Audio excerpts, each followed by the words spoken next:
তো বন্ধুরা, আশা করি আপনারা সবাই ভালো আছেন। অনেকদিন পরে আবার নতুন কোনো ব্যবস্থাপনা নিয়ে আপনাদের সামনে হাজির হলাম। অনেকে আমাকে কমেন্ট করেছেন এবং পার্সোনালি মেসেজ করেছেন। হোয়াটসঅ্যাপেই বেশি মেসেজগুলো পেয়েছি যে দাদা, ব্যাকলিংকটা ভালোভাবে বুঝতে পারিনি। হ্যাঁ, এটা সত্য যে লোকাল এসইওর যে 50টার মতো ভিডিও দিয়েছি আমি, ওভারঅলি মনে হয় 53টা না কয়টা ভিডিও হয়েছে প্লে লিস্টে। তো এখানে ব্যাকলিং নিয়ে যথেষ্ট কথা বলা হয়নি, আপনারা সবাই জানেনও যে লোকাল এসইওতে ব্যাকলিং এতটা জরুরি নয়। তবুও আমি মোটামুটি এক সপ্তাহ একটা ছুটি পেয়েছি, মানে আগামী ফ্রাইডে অব্দি গোটা ছুটি। হ্যাঁ, পার্সোনাল কিছু কাজ অবশ্যই আছে, ব্যক্তিগত যে প্রজেক্ট গুলো গুলো আছে। তো আমি ভাবছি ব্যাকলিংকের একটা সিরিজ তৈরি করব। অলরেডি আমি একটা স্লাইড তৈরি করেছি, স্লাইডটা এখনো কমপ্লিট নয়। প্রথম 10টা ভিডিওর স্লাইড আমি কমপ্লিট করেছি।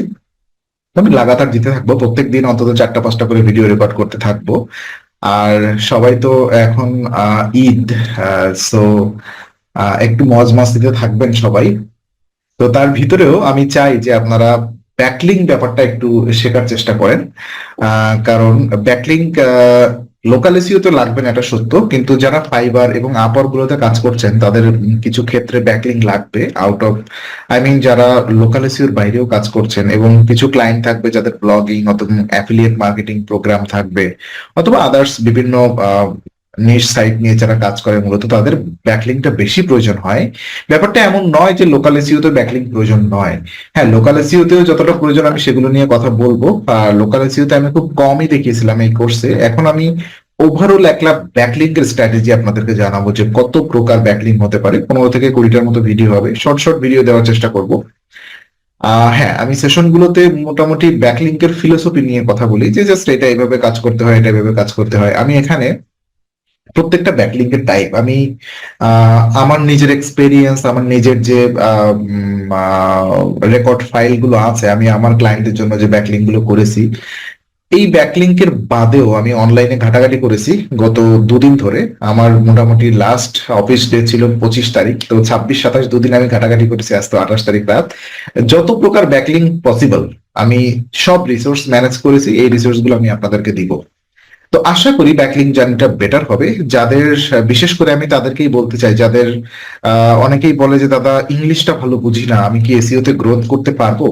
ব্যাকলিং কে খুব বেশি যে ইংলিশ প্রয়োজন হয় তা নয়, তবে হ্যাঁ এটা সত্য, not only backlink, not only SEO, আপনি যে সেগমেন্ট নিয়েই কাজ করেন না কেন, যে ক্যাটাগরি নিয়ে, যে নিশ নিয়ে আপনি অনলাইনে সার্ভিস দেন না কেন, সেটা গ্রাফিক ডিজাইন হতে পারে, অ্যানিমেশন হতে পারে, ওয়েব ডেভেলপমেন্ট হতে পারে, ইংলিশ তো আপনাকে লাগবেই। বেসিক ইংলিশ যে ব্যাপারগুলো, ক্লায়েন্টের সাথে তো আপনাকে কমিউনিকেট করতে হবে, ভিডিও কলিং এ না হোক চ্যাটিং তো করতে হবে।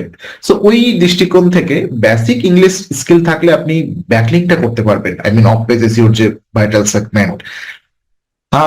আর এসইও তে ওয়ান পেজ করতে হলে ডেফিনেটলি আপনার ইংলিশে খুবই স্মার্ট হতে হবে। এমন না যে ফ্লুয়েন্টলি আপনাকে ইংলিশ বলতে হবে, জাস্ট ইংলিশটা বুঝতে হবে।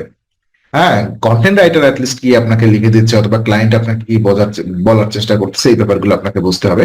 তো ব্যাকলিংকে ওই ধরনের এক্সপার্ট ইংলিশ দরকার হয় না, জাস্ট জেনারেল ইংলিশ। আর এখন তো অনেকগুলো এআই টুলস আছে ব্যাকলিং করার জন্য। AI tools generated English enough, AI tools generated যে কন্টেন্ট, এটা মোটামুটি এনাফ। তো আমি এই ব্যাপারগুলো আলোচনা করব, বা একটা বিশেষ প্রোগ্রাম থাকবে, সেটা হচ্ছে গেস্ট পোস্টিং নিয়ে, আউটরিচ, ইমেইল আউটরিচ, এইগুলো নিয়ে, এটা নিয়ে আমি বিস্তারিত কথা বলবো।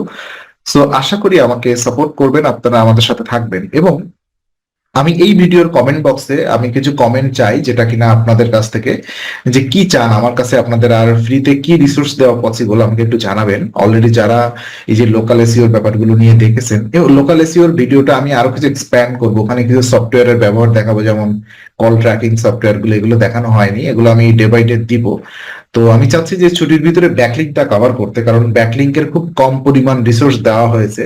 সো আমি এই ব্যাপারটা এখনই কমপ্লিট করব। আর আমি আশা করি আপনারা কমেন্ট করবেন আমার কাছ থেকে আর কি কি প্রয়োজন, অথবা ওই যে আমাদের যে লোকাল এসইওর যে প্লেলিস্টটা রয়েছে, ওই প্লেলিস্টটা আরো কিভাবে ইনভেস্টফুল করা যায়, ওখানে কোন টপিক গুলো আরো ইন ডিটেইল কথা বললে আপনাদের জন্য সুবিধা হয়, সে ব্যাপারটাও বলবেন। যদি আমার একটা ফেসবুক গ্রুপ আছে, আমি গ্রুপে আপনাদেরকে ডিসক্রিপশন বক্সে গ্রুপ লিঙ্কটা দিয়ে দিব, সবাই আপনারা ওখানে জয়েন হয়ে যাবেন। আমি চেষ্টা করব ওখানে কিছু লাইভ সেশন করার এই জুম মিটিং এ, সেখানে আপনারা ডিরেক্টলি আমার সাথে কথা বলতে পারবেন। মাঝে মাঝে আমি এই ছুটির ভিতরেও কয়েকটা লাইভ সেশন করার চেষ্টা করব। আপনাদের যে প্রবলেম গুলো আমি শুনবো, চেষ্টা করব প্রবলেম সলিউশন দেওয়ার। আমি বলে দিচ্ছি যে আপনাদের সব প্রবলেম যে সলিউশন করতে পারবো এটা কিন্তু নয়, আমি ওই লেভেলের এক্সপার্ট তো নই, কেউই হতে পারে না, আপনাদের অনেক কোশ্চেন থাকবে। তবে হ্যাঁ, আমি আমার এক্সপিরিয়েন্স থেকে আপনাদেরকে সলিউশন করার চেষ্টা করব। তো ধন্যবাদ সবাইকে, দেখা হচ্ছে ব্যাকলিংকের এই যে সিরিজ ভিডিও গুলো আপনারা, আমি আশা করি কাল থেকে আপনারা এই প্লেলিস্টের ভিডিও গুলো পেতে শুরু করবেন।